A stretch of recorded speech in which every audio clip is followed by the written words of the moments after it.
dia 27 de outubro de 2021. Estamos aqui reunidos para mais uma palestra do Programa de Pós-Graduação em Ciências Exatas e Tecnológicas, o PPG-7, da Universidade Federal de Catalão.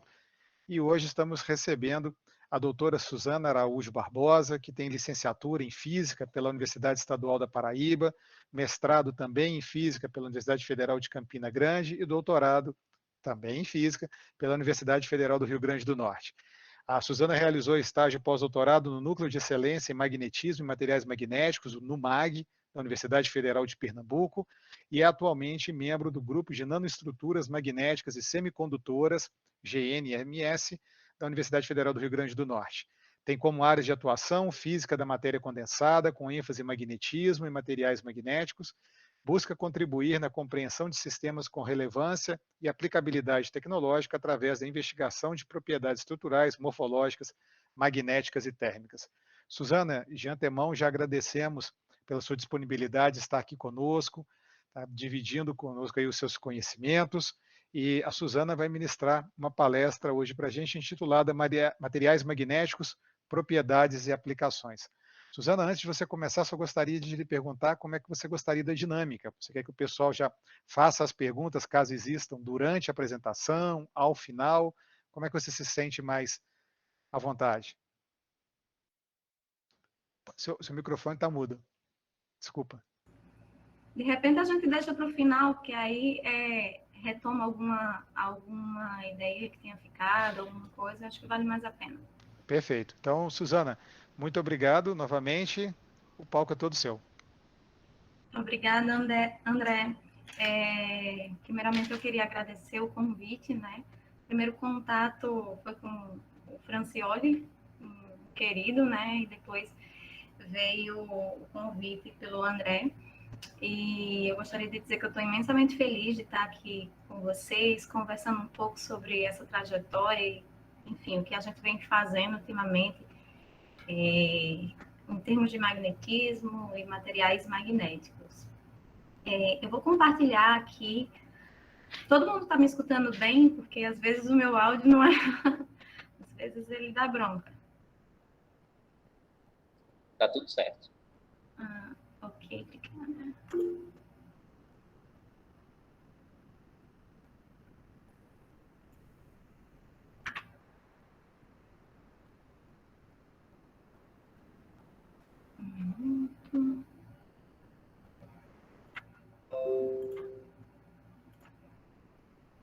Estão vendo minha apresentação? Sim, estamos, sim, perfeitamente. Ótimo. Então, quando o André fez o convite, né, eu achei bastante interessante por ser um programa de pós-graduação em materiais, né, apesar de trabalhar um pouco com pessoas de materiais e tal, eu tive a curiosidade de pesquisar, né, o que é que consiste um programa de materiais, qual é a filosofia, qual é a ideia de um programa de materiais, né? E aí eu achei um documento, né, que foi assinado pelo professor Martinelli. O professor Martinelli, eu imagino, se eu não estiver enganada, ele é daqui da UFRN, né, de materiais, e encontrei um documento que ele fala exatamente sobre a área de materiais, as perspectivas, os trabalhos atuais, os programas, enfim. E aí eu tive a curiosidade de pesquisar o que se falava de magnetismo nesse documento, né? E eu achei a palavra, não foi de magnetismo, foi magnético, né? Eu achei a palavra duas vezes. A primeira vez que eu encontrei falava sobre a interdisciplinariedade, a importância da interdisciplinariedade com outras áreas, do programa de materiais com outras áreas de atuação, de trabalho, e inclusive materiais magnéticos. A segunda vez que eu encontrei a palavra magnético foi quando eles falavam sobre as notas dos programas, né, e faziam uma relação que os programas que tinham notas maiores eram os programas que tinham várias áreas de atuação, incluindo materiais magnéticos. Então, desse modo, eu tentei organizar uma palestra para que os estudantes eles tivessem uma ideia básica, né? Se ainda não tivesse a partir de agora uma ideia básica de magnetismo, né? E para tentar afunilar, tentar achar pontos que sejam comuns nas suas áreas de pesquisa, com, de repente, caracterizações magnéticas que pode vir a acrescentar nos seus trabalhos, né? Então, a estrutura dessa apresentação, o professor André, ele fez a minha apresentação, né? Eu tinha preparado aqui um slide com a minha trajetória. Eu vou falar sobre o GNMS, que é onde eu estou trabalhando atualmente, trazer um pouquinho do que é magnetismo e suas aplicações e alguns fundamentos básicos para os estudantes, né? E aí, finalmente, falar de alguns trabalhos que foram desenvolvidos, né? E, ao final, algumas considerações finais. Então, como o professor André falou, eu sou licenciada pela Universidade Estadual da Paraíba, né? Apesar de ser licenciada e o curso ter um viés muito forte para docência, a gente tinha essa dinâmica de trabalhar com pesquisa, os professores incentivavam, e foi o meu primeiro contato com pesquisa experimental. Apesar de não ser em magnetismo, foi o meu primeiro contato com pesquisa experimental. Já no mestrado, na UFCG, né, nesse tempo eu trabalhava no hospital, então eu trabalhava e estudava, e eu tentei unir o útil ao agradável. Eu me dividia entre o setor pessoal do hospital e trabalhava na radioterapia já, ajudando o físico médico a fazer o planejamento em radioterapia para os pacientes, né? Então, eu cheguei com a proposta para um professor lá na UFCG e disse, olha, eu gostaria de trabalhar com radioterapia. Ele não era da área, mas topou. E foi assim que a gente desenvolveu um trabalho que eu sou imensamente feliz. Um trabalho mais voltado para a física médica, né? Bem específico da radioterapia, mas eu sou imensamente feliz porque com esse trabalho a gente pôde produzir um banco de dados que, na ausência do sistema de planejamento em radioterapia, os pacientes eles não ficam mais em tratamento, né? O acelerador linear, que é o equipamento principal que trata as pessoas em radioterapia, ele só funcionava com um sistema de planejamento computadorizado. Então, se desse alguma bronca, parava os tratamentos. E aí, bem, o mundo gira. Eu cheguei na UFRN, né? Conheci o professor Marco Morales, que me apresentou o magnetismo. Eu comecei as atividades em magnetismo, trabalhei com ligas metálicas, trabalhei com hidretos metálicos, aprendi as primeiras técnicas de caracterização e de produção de materiais, né? Em 2017, eu finalizei o meu doutorado e 2-3 dias depois, eu já estava em Recife, assumindo uma posição de pós-doc sob a supervisão do professor Fernando Machado, uma pessoa excelente, um exemplo de profissional.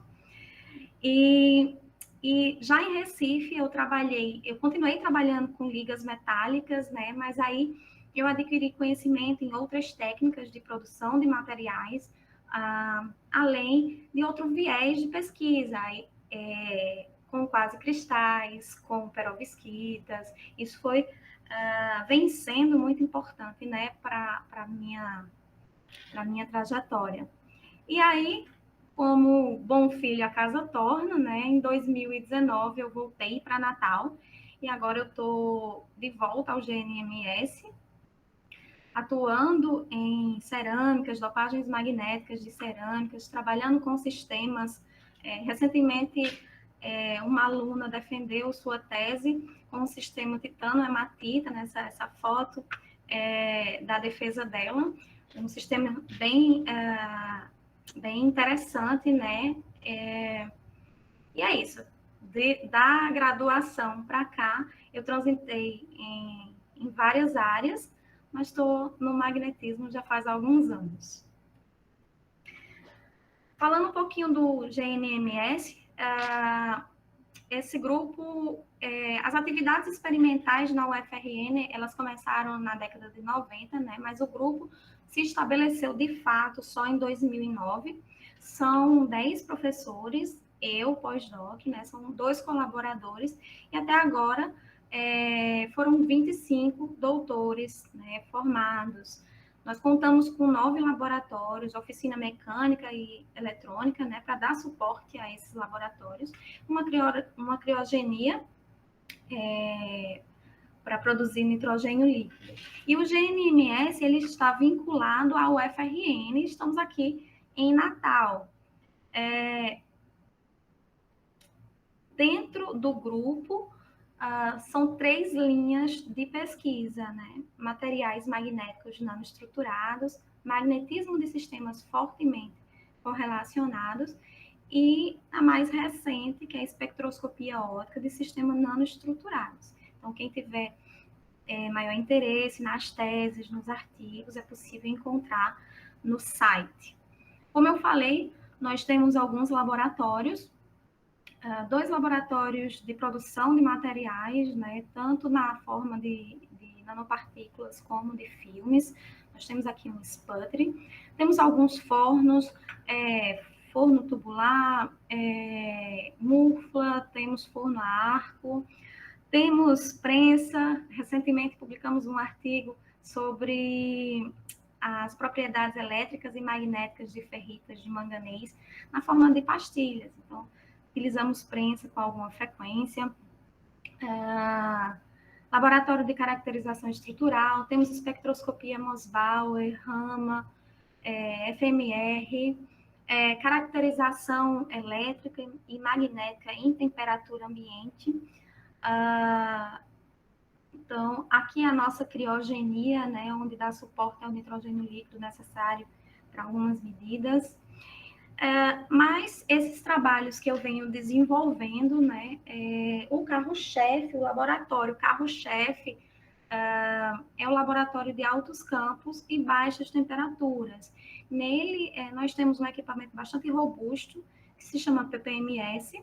Esse equipamento, ele nos dá a possibilidade de fazer medidas elétricas, magnéticas, calor específico, a depender do módulo que vai utilizar. Então, é um equipamento que eu posso fazer medidas de 2 a 900 Kelvin, então abre um mundo de possibilidades, né? E o campo dele vai até 14 Tesla, isso é muito bom, porque dependendo do material que você vai estudar, às vezes com um campo baixo, você não consegue extrair todas as informações desse material. Então, agora eu já falei um pouquinho da trajetória, de onde eu estou trabalhando, vou entrar agora no magnetismo e suas propriedades. Aí vem aquela pergunta, né? O que é magnetismo? Quando se fala a palavra magnetismo, a primeira coisa que vem à mente é um ímã. Por quê? Magnetismo é o fenômeno que está relacionado com a atração e repulsão de materiais, como um ímã. E a história do magnetismo, ela tem 2 marcos, né? O primeiro grande marco foi em 1600, com os trabalhos de Gilbert. Gilbert, ele foi o primeiro a dizer que a Terra era um grande ímã, né? E inferir a ideia de Polo Norte e Polo Sul. Então, foi o primeiro trabalho científico utilizando o magnetismo, né? Antes disso, existia uma conversa de pedras com propriedades maravilhosas que foram encontradas lá na Grécia. E essas pedras, elas eles diziam que tinha origem divina, né? Essas pedras nada mais eram do que magnetita, né? Que nós estamos acostumados a manusear aí nos laboratórios da vida. E aí, o segundo grande marco do magnetismo é em torno de 1900, com a mecânica quântica. Antes existia um trabalho em magnetismo, mas não se entendia muito bem o que era magnetismo, a natureza do magnetismo, né? E a natureza do magnetismo é puramente quântica. O magnetismo tem sua origem quântica. Então, atualmente, os trabalhos magnéticos, a ideia de trabalhar com materiais magnéticos é para suprir as demandas da sociedade e da indústria, né? A gente manipula materiais para promover, aliás, para conseguir propriedades específicas que sejam aplicáveis. Ou seja, nós trabalhamos manipulando esses materiais para facilitar a nossa vida, né? Como a gente diz aqui no Nordeste, para colocar a gente para frente. Então, eu achei esse GIF maravilhoso, porque retrata isso.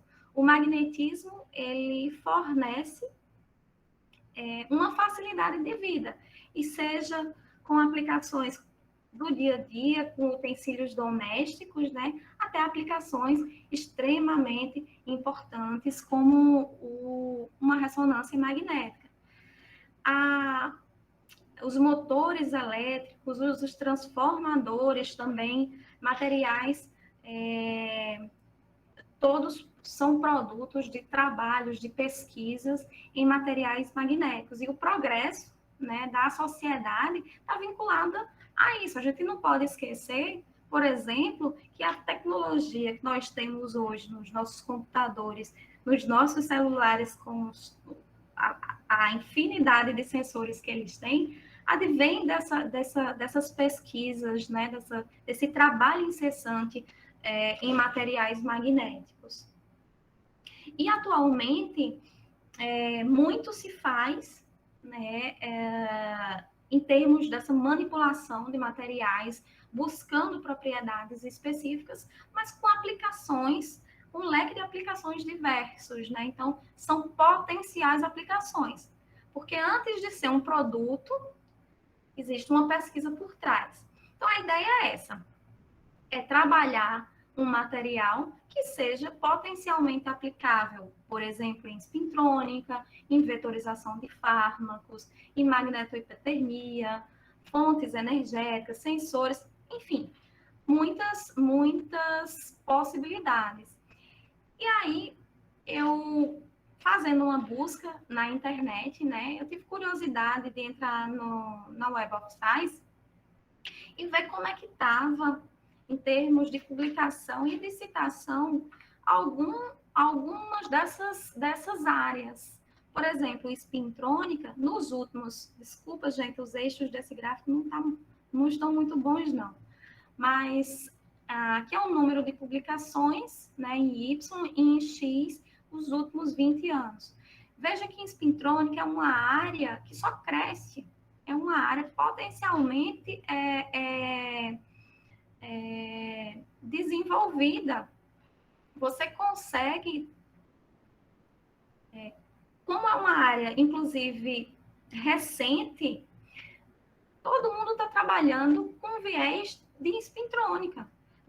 Spintrônica, para os alunos, é a manipulação dos spins. A eletrônica é a manipulação dos elétrons, a spintrônica, a manipulação dos spins. Então, consegue uma gama de aplicações trabalhando com esse viés. Do mesmo modo, a vetorização de fármacos, magnetohipertermia, muitos trabalhos estão voltados para a produção de sensores magnéticos na área aeroespacial. Recentemente eu vi um trabalho que era perovskitas e ferritas aplicáveis em sensores térmicos e de radiação para a área aeroespacial. Então, os materiais, eles estão aí e a gente precisa caracterizar para possíveis aplicações. Também, as perovskitas, elas estão em alta, inclusive, eu tenho no slide um pouco mais à frente, eu mostro que as perovskitas está em primeiro lugar nas pesquisas no Japão. Então, em alta também. Então, todos esses trabalhos têm muitas aplicações, né? São trabalhos com materiais magnéticos e muitas aplicações. Então, um exemplo que eu vou dar. Durante o doutorado, eu trabalhei com ligas de níquel-cobre, né? E eu percebi que uma determinada concentração, quando submetida a um campo alternado, um campo magnético alternado, essa liga aquecia a uma temperatura específica. Então, o parâmetro temperatura eu conseguiria controlar de acordo com a concentração. Onde eu poderia aplicar isso? Em magnetohipertermia. Por quê? A ideia de trabalhar com magnetohipertermia é para você lesionar células cancerígenas, mais ou menos ali com 45, 47, 43 a 45 graus.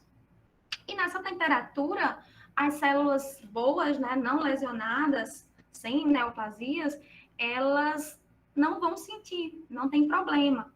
Então, se você tiver um material que ele sobe até essa temperatura, ele aquece até essa temperatura, e depois dessa temperatura, eu vou usar a palavra desliga, é excelente, potencialmente aplicável. Então, a ideia é isso, é manipular materiais com propriedades específicas para aplicações. Então, entrando agora um pouquinho nos conceitos básicos, eu não vou me afunilar aqui, não vou falar de conceitos mirabolantes, tá? Mas eu achei importante trazer esses conceitos básicos, porque a todo momento eu vou estar falando deles, né? Então, como eu falei, a origem do magnetismo é puramente quântica, né? Mas numa simplificação clássica, a gente pode dizer que o momento de dipolo magnético, ou simplesmente momento de dipolo, ou ainda só momento, ele vem do momento magnético orbital, que é o movimento do elétron ao redor do núcleo, somado ao momento de spin, que é o movimento do elétron em torno do seu próprio eixo. Então, somando essas duas contribuições, eu tenho um momento de dipolo magnético. Mas o material, né, com N átomos, que tem um volume V, se eu somar todas as contribuições dos átomos, ou seja, se eu somar todas as contribuições dos momentos, eu tenho um momento total daquele material. E macroscopicamente, quando eu falo de magnetização, eu estou falando do estado magnético do material, que nada mais é do que o momento total desse material dividido pelo volume dele. Se eu submeter esse material a um campo magnético, né, um campo externo, H, esse material ele vai me responder. Ele vai induzir um campo, que a gente chama de B, e o nome é indução magnética. E B, ele pode ser escrito em função do campo externo e da magnetização. Essa equação aqui é uma equação fundamental do magnetismo, tá? A suscetibilidade, ela é a capacidade do material, que o material tem de se magnetizar. Então, é como a magnetização, como se comporta a magnetização do material, né, num dado campo. suscetibilidade é isso, a capacidade do material. Dependendo do valor da suscetibilidade, eu consigo classificar os materiais em diamagnéticos, paramagnéticos, ferromagnéticos, ferrimagnéticos, antiferromagnéticos. Para economizar a palavra, a gente chama dia, para, ferro, ferri e antiferro. Falar um pouquinho deles, rapidamente. Os materiais diamagnéticos, eles não têm momentos, né, de dipolos permanentes, é um magnetismo fraco e ele só existe na presença de um campo magnético. Então, veja, o material não tem os momentos permanentes e aí eu submeto um campo magnético, que está direcionado aqui para a direita, e esses momentos, eles vão se alinhar antiparalelamente ao campo magnético. O valor da suscetibilidade é muito baixo, da ordem de 10 a menos 6, 10 a menos 5, e é uma suscetibilidade negativa. Um ponto importante a saber, todos os materiais têm uma contribuição diamagnética. Ah, Suzana, todos os materiais, todos, só que a gente só fica sabendo que tal material é diamagnético se não houver nenhuma outra contribuição, se não houver nenhum outro alinhamento. E ele só existe na presença de campo. Além disso, é independente da temperatura. Eu posso verificar um material que seja diamagnético em 50K ou 400K, o valor não vai alterar, é constante. Então, exemplos de materiais, o ouro, silício, água, bismuto, são materiais diamagnéticos. Passando agora para os materiais paramagnéticos, né? Esses já têm os momentos permanentes, mas esses momentos eles ficam distribuídos no material de forma aleatória, de forma que na ausência do campo magnético, eles se cancelam, não tem uma contribuição, um alinhamento. É um magnetismo fraco, seu valor é da ordem de 10 a menos 5, 10 a menos 3, e diferente dos diamagnetos, eles são positivos. A suscetibilidade dos paramagnetos, ela é positiva. Outra novidade é que os paramagnetos, eles dependem da temperatura por uma lei que é a suscetibilidade de Curie. C aqui é a constante de Curie e vai depender do material que esteja sendo estudado, né? Quando a gente aplica um campo, eles estão com os momentos todos aleatórios. Quando a gente aplica um campo, os momentos eles se alinham paralelamente ao campo. Então, isso é uma característica dos paramagnetos, né? Exemplos, sódio, cromo, alguns óxidos, alumínio. E aí, passando para os ferromagnetos, né? Ou simplesmente os materiais ferro. Os momentos magnéticos, eles são permanentes e eles são alinhados independente de campo. Então, veja por essa figura, os momentos estão aqui alinhados e aí eu submeto um campo magnético, eles ficam mais alinhados ainda, né? Veja que aqui eles estão ainda, estão todos direcionados para a direita, mas na figura de baixo eles ficam melhor alinhados. É uma forte interação, então a suscetibilidade é da ordem de 10 a sexta, né? O alinhamento, como eu já disse, é paralelo ao campo. E aí, exemplos de materiais, ferro, cobalto, níquel, gadolínio, as ligas de níquel-cobre, manganês bismuto, alguns óxidos também. E os materiais ferro, assim como os eles dependem da temperatura. Então, veja, esse gráfico aqui mostra o comportamento do níquel, cobalto e ferro da magnetização de saturação em função da temperatura. Então, essa magnetização de saturação é completamente perdida com o aumento da temperatura. Por que isso? Porque a energia térmica vence o ordenamento. Então, os momentos magnéticos, eles ficam aleatórios. Então, a energia térmica é muito forte e vence esses alinhamentos. Existe uma temperatura crítica que se chama temperatura de Curie, né? Que a partir dessa temperatura, o material ferromagnético, ele perde as características do magnetismo permanente e passa a depender do campo. Ele vira um material paramagnético, então só se alinha com o campo, né? E aqui, esses materiais, eles são descritos pela lei de Curie-Weiss, que é uma variação, não uma variação.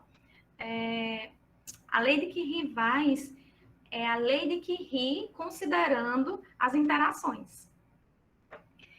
E os materiais ferromagnéticos, eles são justificáveis, né, esse alinhamento deles, por causa da teoria de campo médio. Então, um momento magnético não só enxerga um vizinho, né?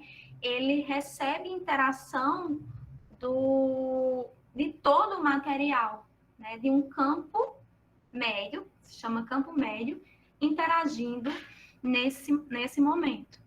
Os materiais magnéticos também têm regiões que se chamam regiões de domínio magnético, né?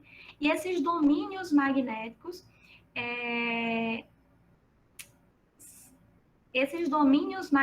eles são divididos pela o que a gente chama de paredes de domínios.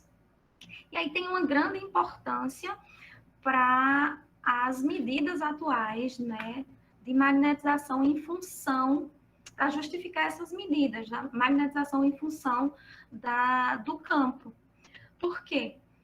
Quando o nome dessa curva aqui se chama esterese. Então, toda vez que a gente medir um material magnético em função do campo, ele vai produzir uma esterese. E a área dessa esterese vai me dizer o ordenamento, como esses spins eles estão orientados. Então, no início, aqui, meu mouse ele fica sumindo. Não sei o que está acontecendo. No início, aqui,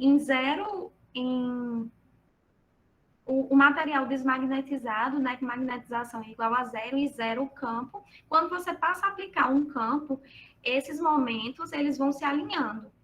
Essas regiões aqui de domínios, elas vão se alinhando. Quando chega numa região de saturação, significa dizer que todos os domínios magnéticos estão alinhados. Para você,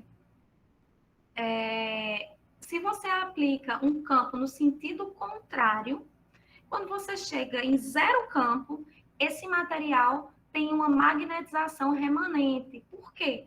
Porque esse material, ele não quer, ele quer permanecer alinhado. Os momentos, eles querem permanecer alinhados. Então, precisa de uma energia suficientemente alta para vencer essa interação.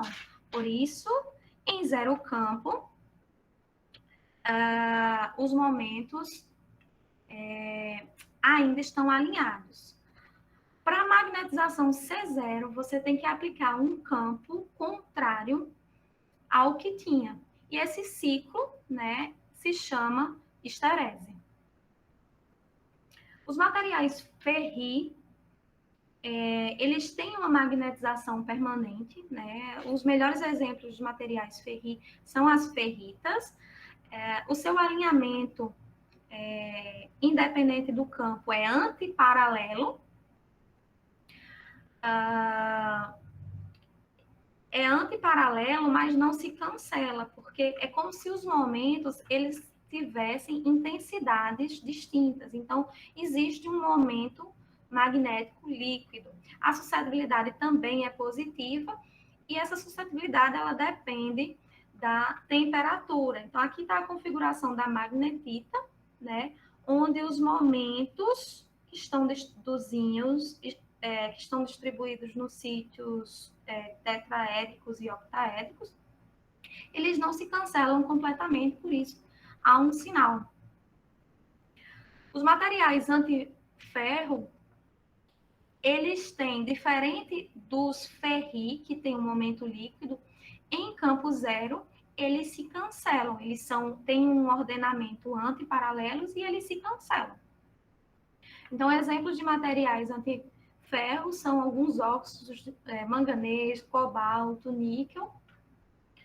E aqui nos materiais antiferro também existe uma temperatura crítica, que é chamada temperatura de Néel, né?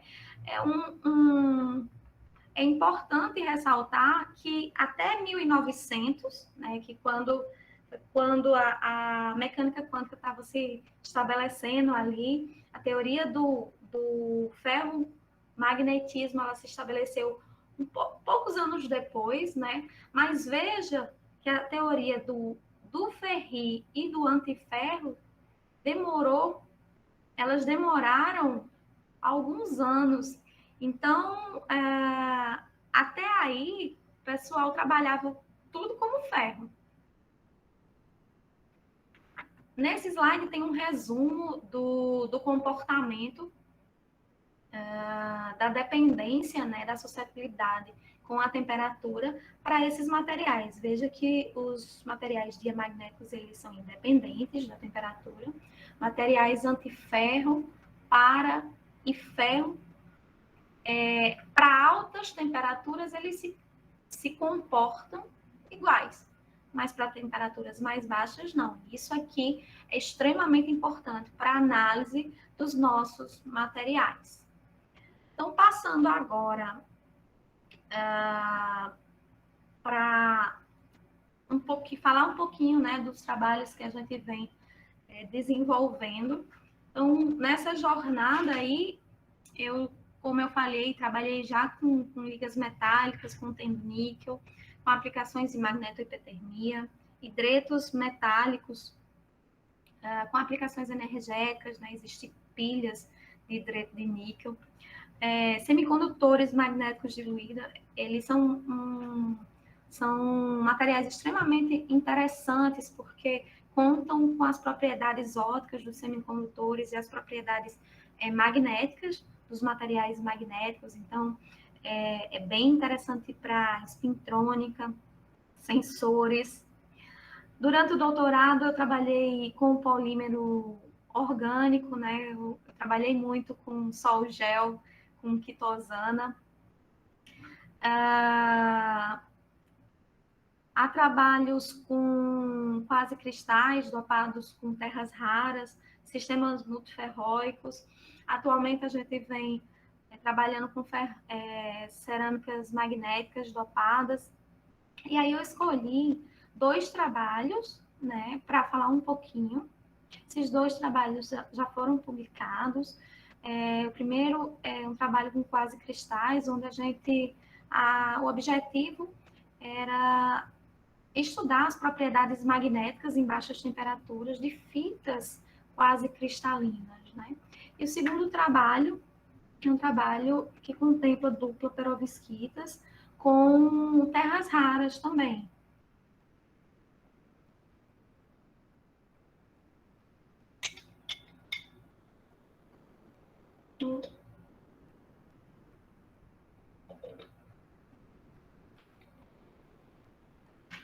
Então, para falar um pouquinho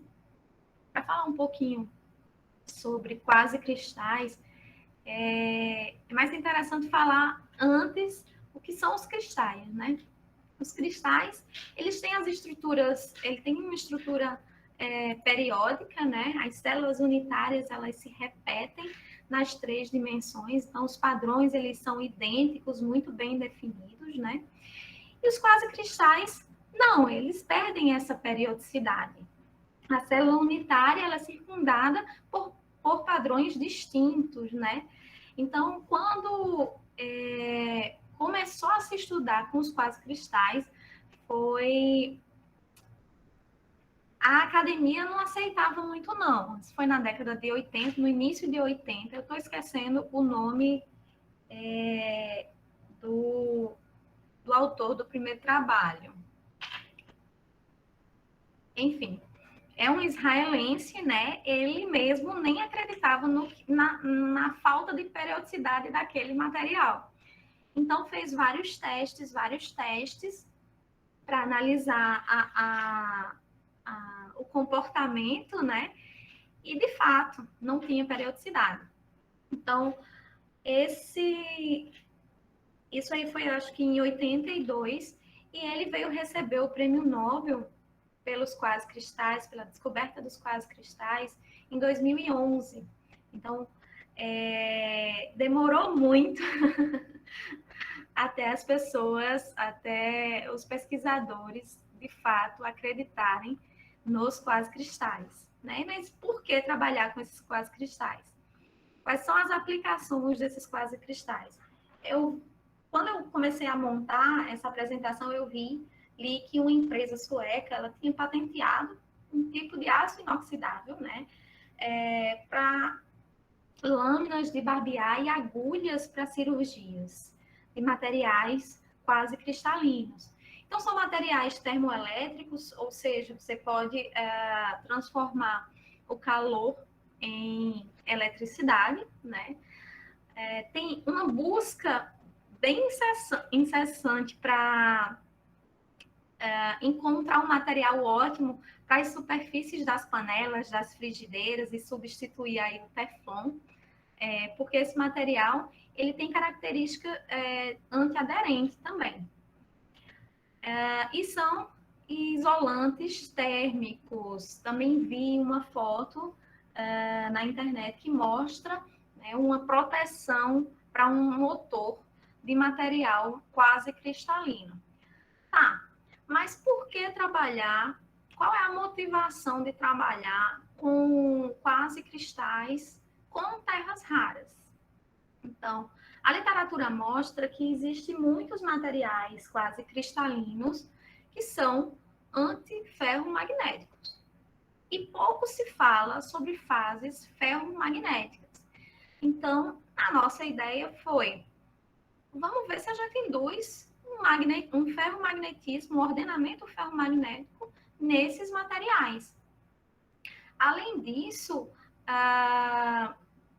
se fala que os quase cristais antiferro, eles têm característica vítrea, eles têm um comportamento de vidros de spin, que é um estado do material que para esse material estar nesse estado, ele precisa ter frustração e aleatoriedade. Então, nós temos aí uma estrutura não periódica que pode induzir esse comportamento vítreo, né? Essas duas fotos aqui é para mostrar, nós produzimos esses pellets no forno a arco, né? E aqui é uma fita, não desse material, mas eu trouxe essa foto para vocês verem a fita produzida no equipamento. Então, os procedimentos experimentais desse trabalho se baseiam. Nós produzimos os pellets, né, através do forno a arco, numa atmosfera inerte, né? Nós fundimos esses precursores. Basicamente, já se sabe que a liga alumínio, manganês, silício, ela é quase cristalina.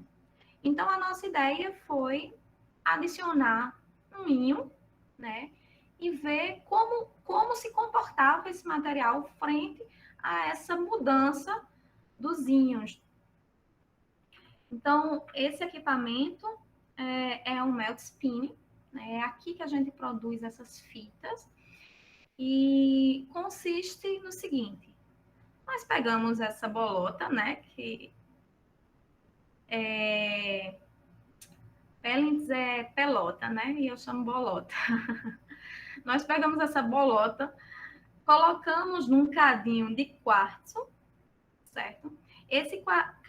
Acho que dá para ver aqui na foto. Esse cadinho de quartzo tem um orifício, né, na extremidade inferior. E esse cadinho, ele fica numa espira. Essa câmara, ela fica em atmosfera inerte também. E a espira, ela aquece, né? E esse material, ele vai ser derretido. Quando chegar a uma determinada temperatura, a gente ejeta pressão no cadinho e esse metal líquido, ele vai atravessar o orifício, encontrar essa roda ela é de cobre, né? Essa roda ela é resfriada. Tem laboratórios que resfriam com nitrogênio, nós resfriávamos com água. E nesse momento há um quente, né? Há um resfriamento muito rápido e por isso se produz as fitas que ficam aqui nesse compartimento. Então, os parâmetros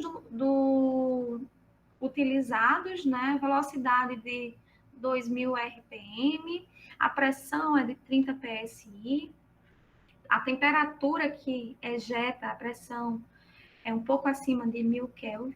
E vejam a distância, né, do cadinho até essa roda de cobre. 1 milímetro. A gente não quer perder nada do material, né? Então, fizemos caracterizações estruturais, né, morfológica, e utilizamos o PPMS para fazer medidas magnéticas. Vejam que nessa primeira figura aqui, nós fizemos a comparação entre o material, o pellet, né, e a fita.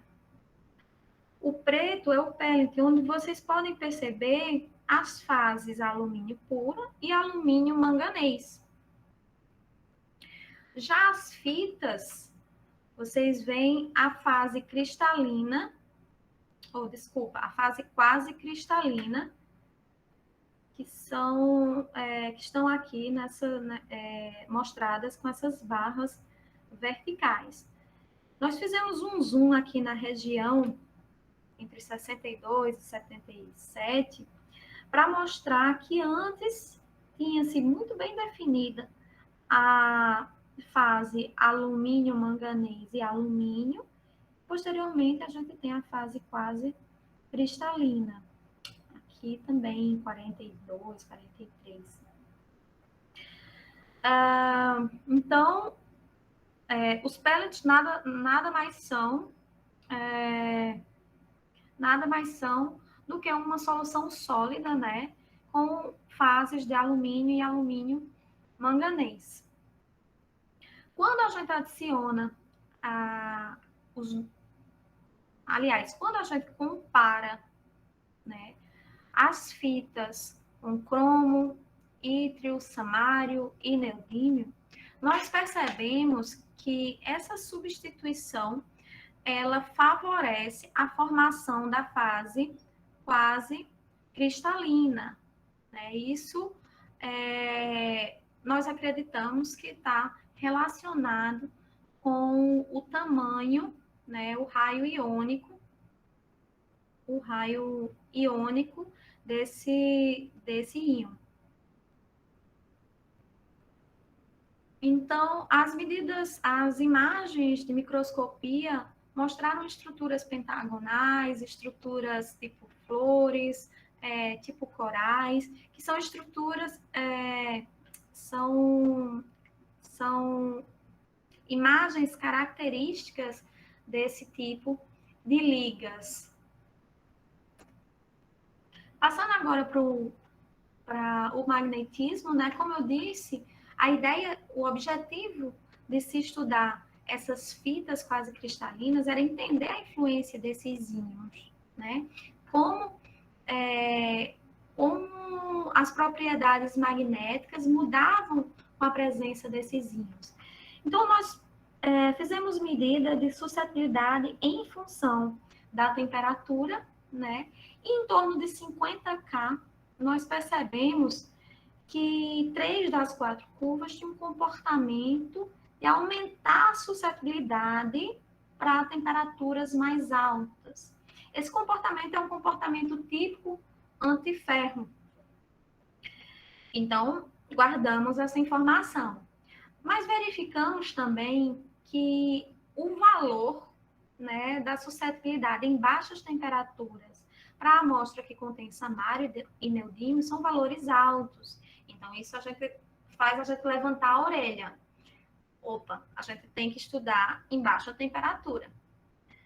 Pela equação de Curie, pela lei de Curie, a gente plota a suscetibilidade em função do inverso da temperatura para analisar o comportamento em baixa temperatura.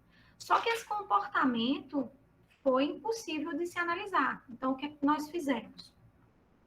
Nós reformulamos a lei de Curie e plotamos a suscetibilidade vezes a temperatura em função da temperatura. Isso para uma escala log-log, que vai facilitar verificar esse comportamento. Tá? Essa lei de Curie aqui, para os materiais ferromagnéticos, a gente usa esse menos. Para os materiais antiferro, a gente usa o mais. Então, considerando os materiais ferromagnéticos, ou seja, com menos, para baixas temperaturas, né, para essa região aqui, o denominador ele vai para zero mais rápido do que o numerador. Então, esse valor ele tende a subir. Então, com isso, verificamos, e o contrário também, quando a gente verifica com a função, olhando para o antiferro, esse comportamento aqui é típico de um antiferro. Opa, mas a partir de 50K, 3 das 4 curvas mostram comportamento antiferro. E aqui, em torno, abaixo de 10K, esse comportamento só é para 2 curvas. Então, o que é que a gente faz? Fizemos medida da magnetização em função do campo, ou seja, a gente queria ver um esterese, né? A esterese é a fotografia, é a comprovação do acoplamento ferro. Então, percebam que na curva vermelha e amarela existe uma área maior na vermelha do que na amarela, né? E as curvas azul e preta, elas passam aqui pelo zero. Essas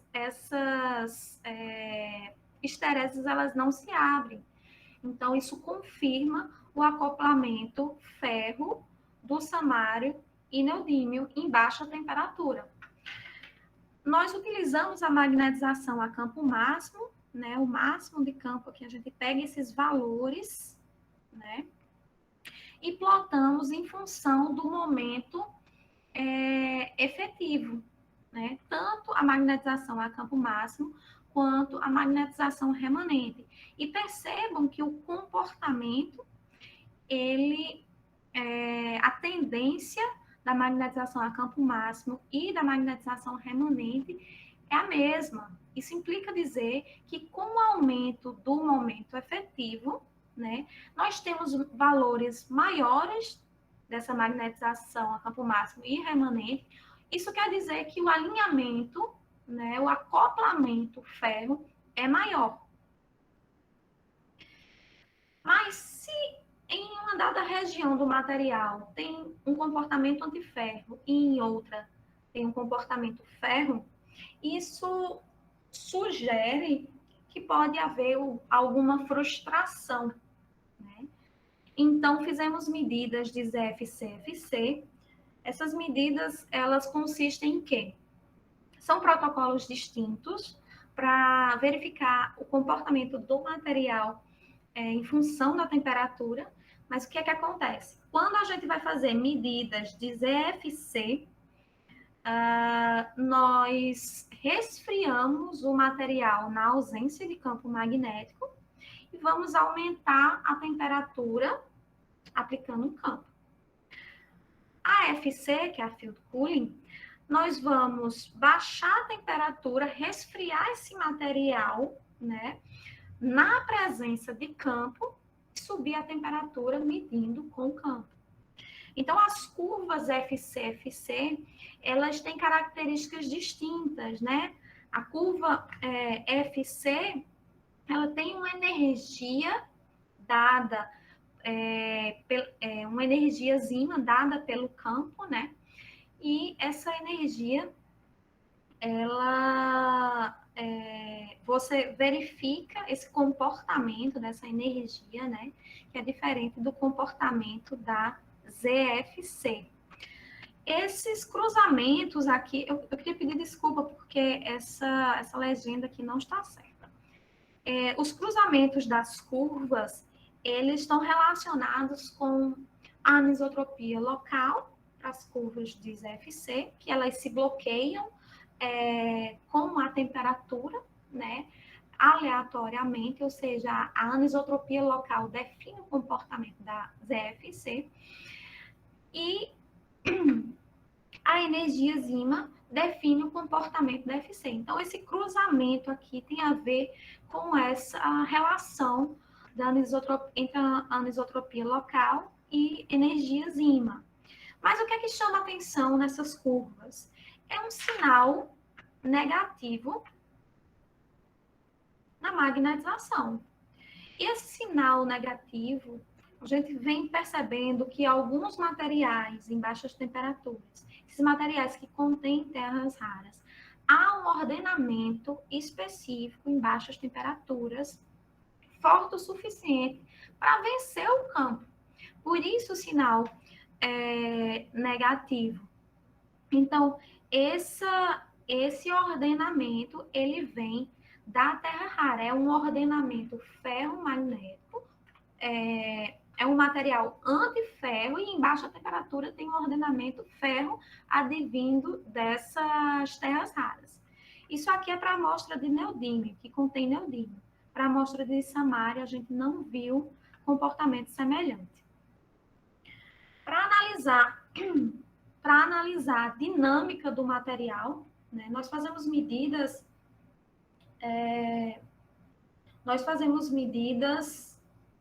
de suscetibilidade AC. Essas medidas são extremamente importantes porque são medidas mais sensíveis e nos dá informações diferentes do material, informações acerca da dinâmica do material. Então, essas medidas, percebam que a gente faz medidas em diversas frequências. Então, são as frequências do campo magnético aplicado. Então, o comportamento dessas curvas, eles mudam de acordo com essa frequência. Tanto o valor da suscetibilidade diminui, né, com o aumento da frequência, quanto o pico dessa suscetibilidade, o máximo da curva, né, ele se desloca para temperaturas mais altas. Isso é uma característica de um estado colaborativo, que pode ser vidros de spin, que pode ser cluster glass, que pode ser uma dinâmica superparamagnética, mas para isso a gente precisa analisar. Então, esse primeiro gráfico aqui é para o neodímio, o segundo é para o samário, né? Então, utilizamos a lei de Vogel-Fuchs, que é uma lei que descreve uma dinâmica um pouco mais lenta, e essa lei, ela nos vai dar informação de TG, que é a temperatura de glass do material, é a temperatura onde o material está se congelando, né? Nos dá informação da barreira de energia desse material. E veja, nós conseguimos fitar, né? Ou seja, a lei de Vogel-Fuchs consegue descrever muito bem a dinâmica desse material. Além disso, fizemos cálculo do deslocamento por década de frequência, né? Como essa suscetibilidade se desloca com a frequência. Encontramos valores específicos, né,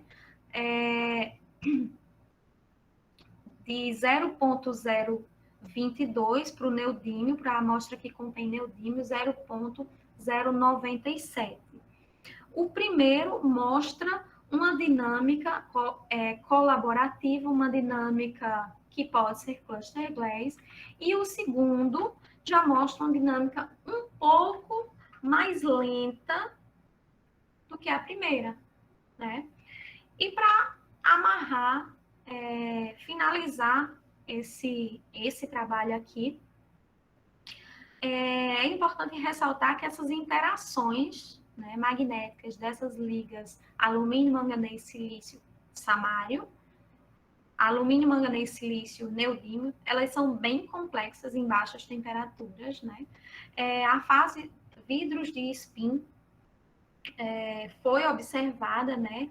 O estado vidros de spin foi observado, e um componente ferromagnético em baixas temperaturas, que era o que a gente queria verificar, né? Verificamos valores, altos valores de coercividade e magnetização remanente, mostrando, certificando o ordenamento ferromagnético, né? E com esse trabalho, a gente consegue manipular, digamos assim, o ferromagnetismo de acordo com as terras raras. Então, é uma importante conclusão, né? Saber quais os parâmetros a gente vai modificar para obter um resultado esperado. Então, passando para o segundo exemplo de trabalho, eu prometo que eu não vou me estender muito não, gente. Nós trabalhamos com perovskitas, né? Na verdade, duplas perovskitas. As duplas perovskitas têm esse formato, essa forma, A2BB'X6, né? E as perovskitas, de modo geral, elas têm N aplicações, desde materiais fotocatalíticos, fotodetectores, células fotovoltaicas. Tem aplicações, como eu disse no início da apresentação aqui, na área aeroespacial, né, para sensores térmicos, sensores de radiação. Eu também falei isso lá no início, lá naquele documento que o professor Martinelli coordenou, que é um documento da CAPES, mostra as perovskitas como o tema que está em primeiro lugar nas pesquisas na China, segundo lugar nos Estados Unidos e quarto lugar no Japão. Então, aplicações diversas, né? E aqui nós trabalhamos com perovskita com terra rara, com samário, né? Variando as concentrações de manganês e cobalto. Já existe muito trabalho feito com a dupla perovskita com lantânio, né? Mas poucos trabalhos com outras terras raras. Então, a ideia aqui era compreender, né, o magnetismo, em primeiro lugar, mas trabalhar a dinâmica dos spins associada a essa estrutura. Essas amostras, elas foram produzidas por sol-gel, né, calcinadas em altas temperaturas. E nós temos 4 concentrações. Utilizamos técnicas de DRX, microscopia de varredura e fizemos medidas no PPMS. Esse é o PPMS de Recife, lá no MAG, né? Então, os difratogramas, os padrões estão aqui, né, para cada concentração.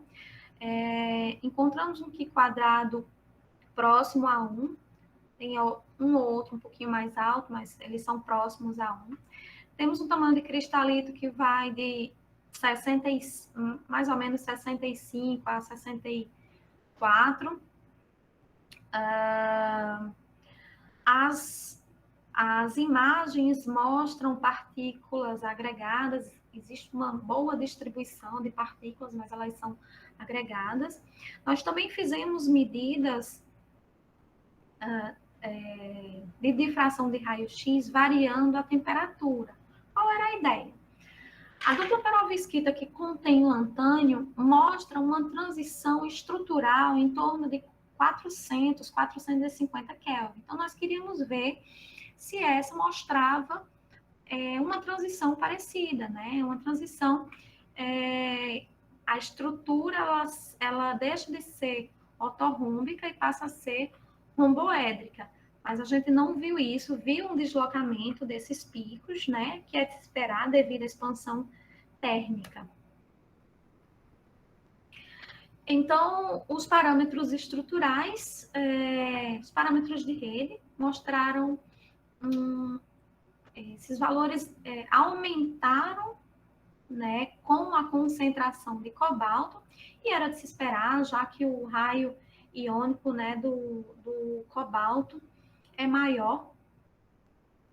Então, os parâmetros de rede, eles aumentaram. Nós verificamos também, na literatura, né, que duplas perovskitas com samário, cobalto e manganês, parecida com o que a gente está fazendo, só que a gente varia a concentração de cobalto e de manganês, mostrava uma interação de super exchange, mostrava também um comportamento de spin-glass. Então, a gente foi atrás de saber como é que essa interação, né, de super exchange, ela modificava o comportamento desse nosso material. Nós vimos que os ângulos de ligação e os comprimentos de ligação, eles são extremamente importantes, né? Porque quando há uma mudança na estrutura do material, variando, adicionando cobalto, ou até mesmo o samário, né? Você altera a estrutura, você altera os ângulos, né?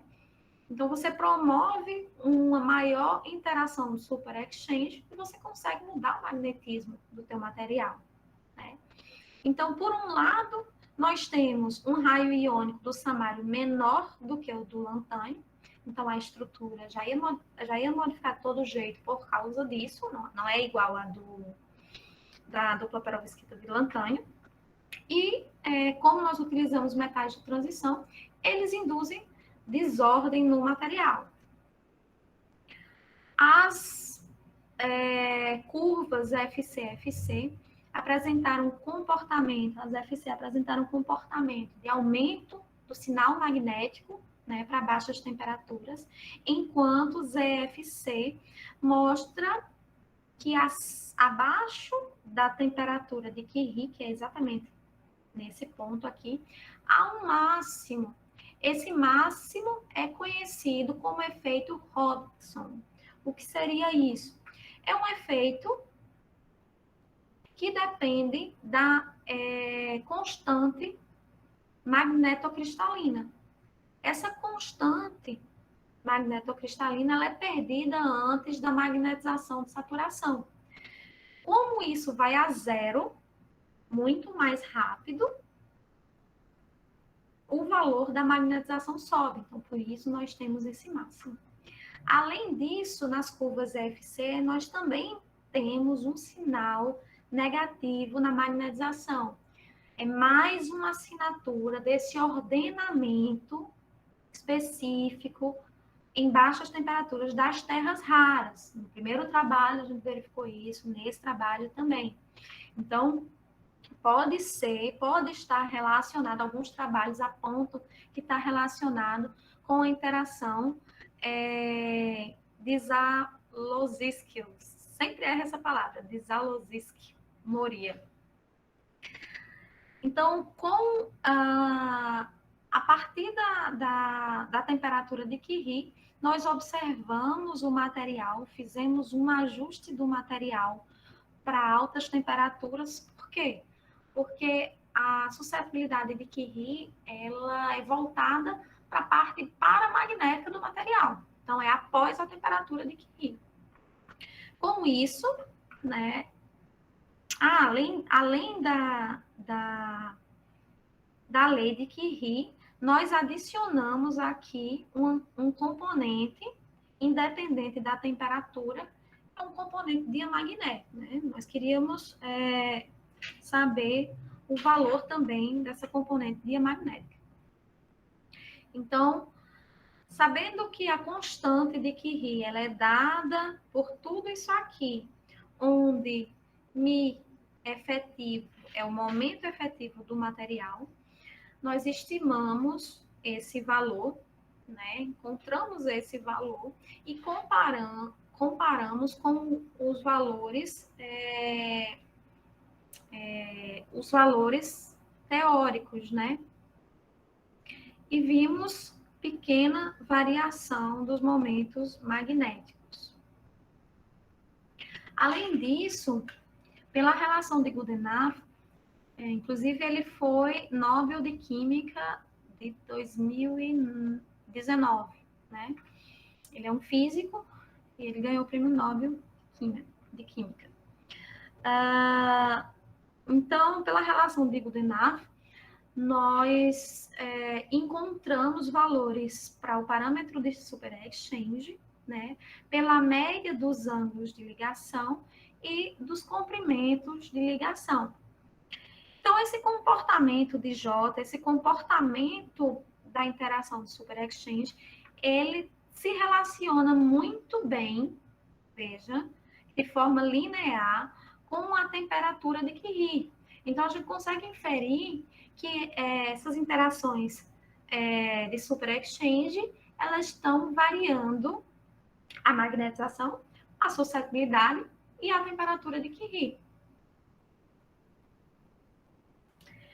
Fizemos medidas aliás, esse é um zoom de ZFC, onde a gente observa as temperaturas de reversibilidade, né? E a partir de um fit de Almeida-Thales, a gente consegue um fit de Almeida-Thales com expoente crítico considerando a teoria do campo médio, né? A gente consegue estimar a temperatura de Glaise desse material. Das histereses, percebam que em 5K nós temos histerese, em 150 e 300 não temos histerese. Por quê? Porque a temperatura de Curie dessas amostras está em torno de 120 Kelvin. Então, em 150, o material está completamente desbloqueado. O material desbloqueado termicamente, ou seja, a temperatura já venceu as orientações.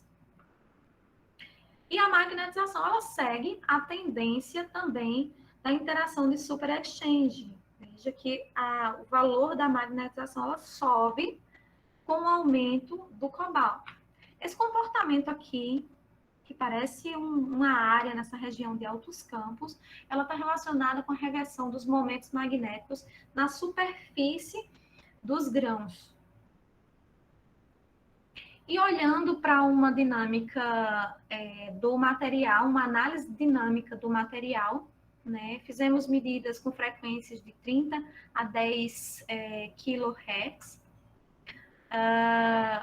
Nesse trabalho, fizemos uma descrição do comportamento dinâmico a partir de uma lei de potência, né, onde encontramos valores do expoente crítico que indica, né, que é uma dinâmica do tipo Ising, ou seja, é uma dinâmica onde os momentos eles estão interagindo apenas com os seus vizinhos.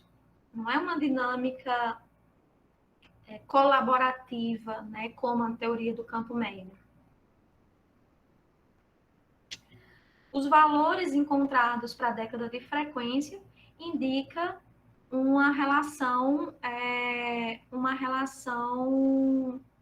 um efeito, uma dinâmica um pouco mais lenta.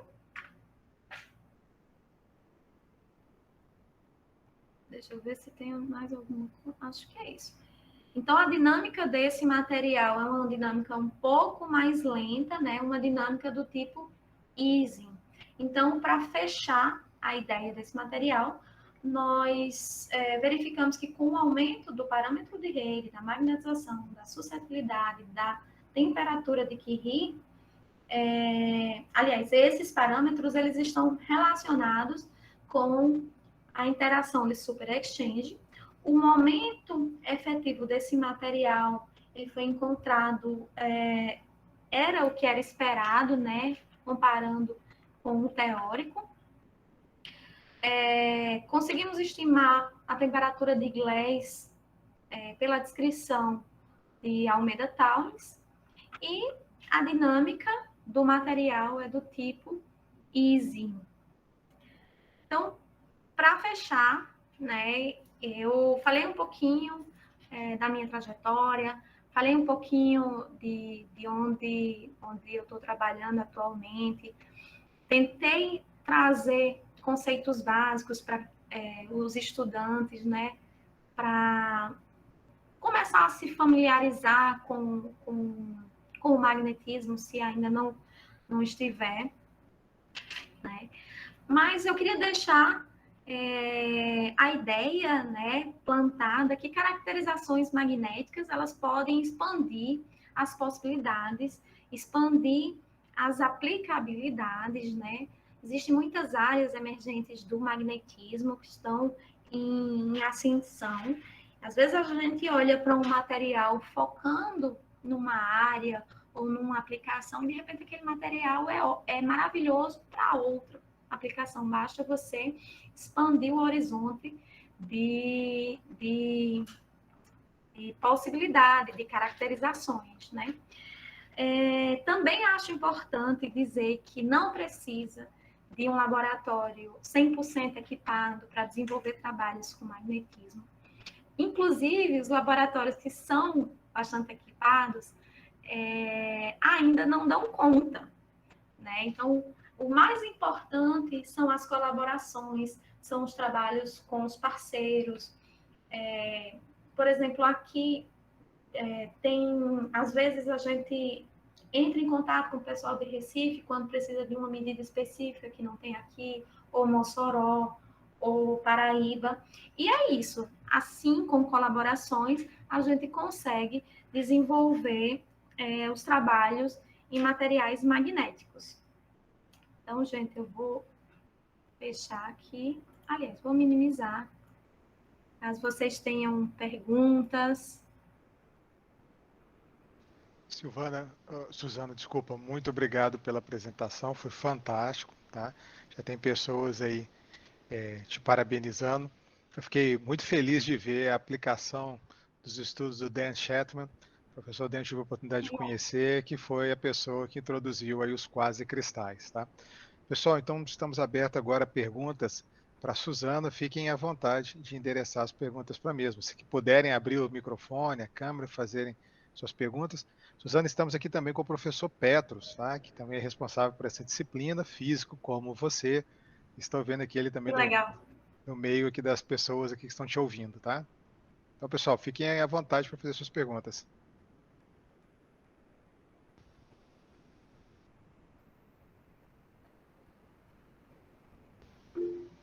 Hilton, fica à vontade.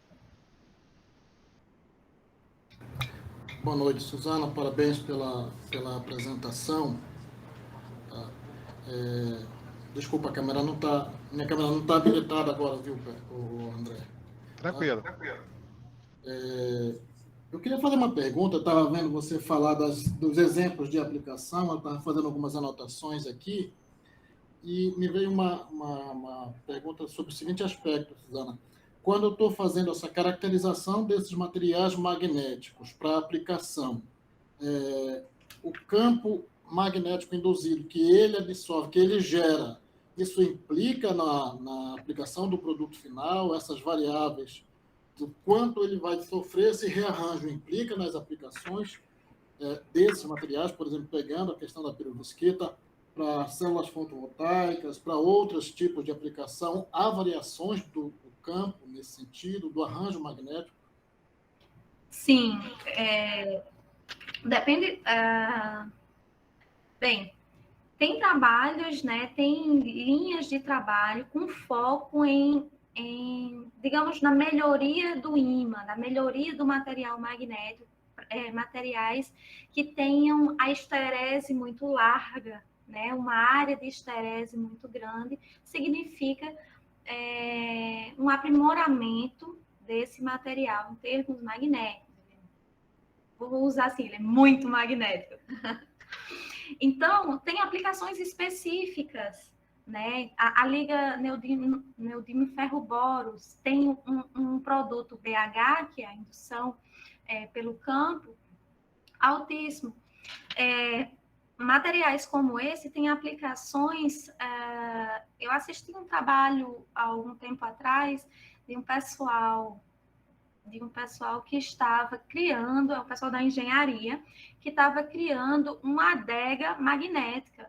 E eles utilizavam materiais com produto BH, ou seja, indução magnética alta. Então, vai de acordo com a aplicabilidade, né? Por exemplo, se você vai para a área de espintrônica, a ideia, muitas vezes,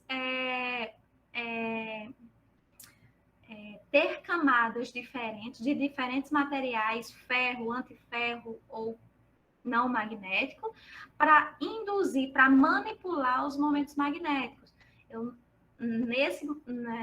Para essas aplicações, nem sempre eu quero um material que se magnetize, que tenha esse produto BH, que tenha essa indução magnética alta. Então, vai de acordo com a aplicação, né? Sim, a indução é extremamente importante para a aplicação. Era isso? Não sei se eu... Sim, era essa a ideia que eu estava querendo entender, em função da aplicação, né, a questão do magnetismo, principalmente nos estudos dos materiais. Sim, é exatamente isso. Vai depender do... eu vou dar um outro exemplo. Eu falei isso durante a apresentação. Eu trabalhei com as ligas de níquel-cobre, né? E eu sei que essas ligas potencialmente podem ser utilizadas em magnetohipertermia. Nós temos um trabalho publicado mostrando isso. Qual é a minha propriedade? Qual é os parâmetros que me diz que esse material ele é potencial para aplicação em magnetohipertermia? Eu consigo controlar, né, a temperatura máxima desse material com a concentração. Então, eu vou variar a concentração desse material de modo que, na presença de um campo magnético, esse material só aqueça até 45 graus. Depois disso, ele desliga. Eu vou usar essa palavra desliga, mas ele muda as características, deixa de ser ferro, passa a ser paramagnético. Então, sendo paramagnético, ele vai parar de aquecer. Então, são estratégias, né, que essas estratégias de manipulação do material vai de acordo com a sua aplicação. Mas, Suzana, você mostrou também os ímãs de terras raras, tá? E a gente sabe dos ímãs aí, por exemplo, de neodímio, boro, ferro, né? Na sua opinião, o que vem por aí, né? O que seriam assim, as próximas evoluções dos magnetos aí, que são tão importantes para a gente, principalmente agora com a mobilidade eletrônica, os carros elétricos, né? Turbinas eólicas, os ímãs nunca foram tão importantes, creio eu, para a geração de eletricidade, para a manutenção da vida moderna como agora, né? O que você pensa disso, Suzana? Informação, né? Impressionante. Reduzir os equipamentos, reduzir os tamanhos, tudo isso é bastante importante, vem, né, do estudo de materiais magnéticos. Então, bem, em termos de ímã, de evolução de ímã, professor, eu vejo neodímio ferro-boro está ali ainda bombando, né? É possível que tenha estudos aí com ímãs ainda melhores, mas eu não estou sabendo, não.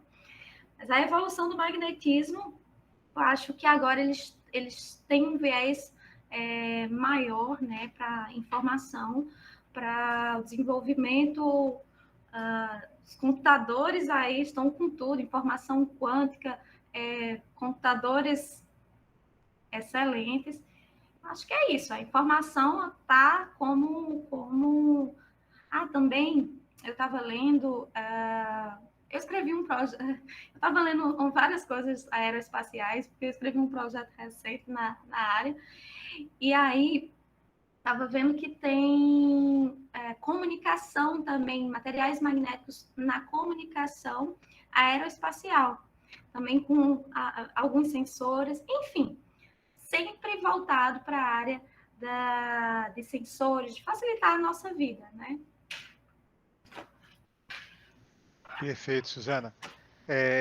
Uma última pergunta que eu queria fazer para você é o seguinte: você acredita, tá, que nós conseguiremos aí dopar os ímãs, igual você citou muitas cerâmicas que seguem a estrutura cristalina da perovskita, mas você acha que a gente conseguiria dopar com outros materiais, talvez até mais nobres, e conseguindo resultados mais interessantes? Vocês chegam a simular novas dopagens nessas estruturas cristalinas ou vocês sintetizam apenas? Não, a gente não simula, professor. Na verdade, a gente vai vendo, bem, quais são as possibilidades dentro do laboratório, né? E aí, qual é a da vez? O que é que a gente vai fazer? Então, a gente viu possibilidade de trabalhar com terras raras, com perovskitas naquela mesma configuração, trocando o samari, né? Mas é um projeto que ainda está por iniciar. Atualmente, eu estou envolvida com um trabalho relacionado com o efeito Seebeck, que é um efeito voltado para a espintrônica, e a ideia é produzir filmes de ferritas, mas por spin coat.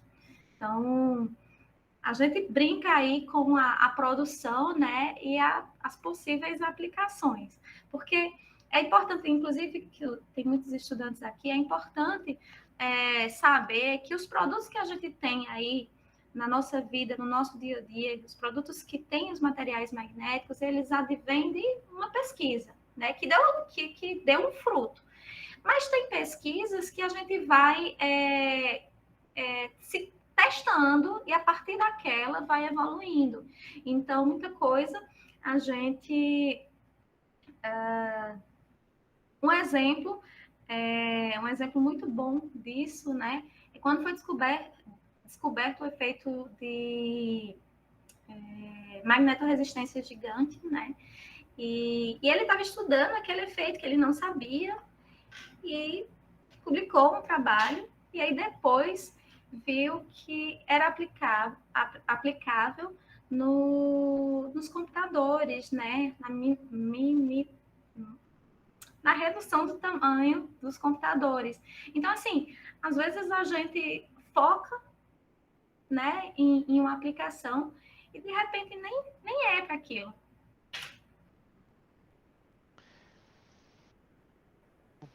Com certeza, né, Suzana? A gente começa às vezes com a pesquisa básica e depois a pesquisa aplicada vai sendo um desdobramento da pesquisa básica, né? E depois vem Sim. a transferência tecnológica. Olha, parabéns para você pelo Obrigada, grupo, professor. excelente trabalho, fiquei realmente impressionado. Eu gostei muito até do Magneto aí no final, foi muito bacana. Pessoal, mais alguma pergunta aí da plateia? Mais alguma coisa que vocês queiram saber? Aproveitem os finalzinhos agora, os últimos minutos da Suzana aqui para tirarem suas dúvidas. Suzana, só uma curiosidade também, é o seguinte, eu vi uma vez um pessoal da biologia, tá, falando sobre pesquisas com ímãs de alta potência para destruir micro-organismos em tratamento de água. Vocês já tentaram fazer alguma Olha que coisa? interessante. Não nesse sentido, professor, mas me parece até uma semelhança com o vetorização de fármaco, né? Onde a gente, vetorização de fármaco, é você conseguir administrar um fármaco com material magnético, você consegue direcionar aquele fármaco no lugar específico, né? Então, é interessante sair da água. Segundo essa pessoa que está falando comigo, ela estava dizendo que alguns micro-organismos eles são susceptíveis a campos magnéticos de alta intensidade e que pode destruir as paredes celulares, entendeu? Então você passaria uma tubulação, obviamente de pequeno diâmetro, né, por Uhum. esse campo magnético e conseguiria eventualmente destruir esses micro-organismos, ou pelo menos neutralizá-los, né? Tem pesquisas, né? Tem inclusive um projeto rolando lá em Recife, né? De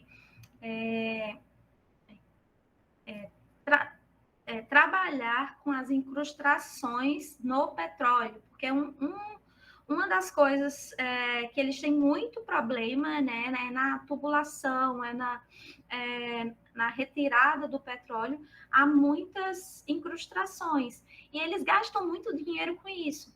Então, a Petrobras abriu uma chamada de projeto, já faz algum tempo, né, para trabalhar com alternativas de minimizar essas incrustações. Então, eu saí de lá, não sei em que pé tá, mas uma das alternativas era colocar partículas, né, magnéticas num campo oscilante, e essas partículas iriam interagir ali, de algum modo, quebrar essas incrustações. Muito interessante, tá? É. Suzana, temos outras pessoas parabenizando aqui, a Lia Brito, o Alisson, a Alcione, tá? O Alisson fez duas parabenizações para você aqui, inclusive, a Caroline, tá?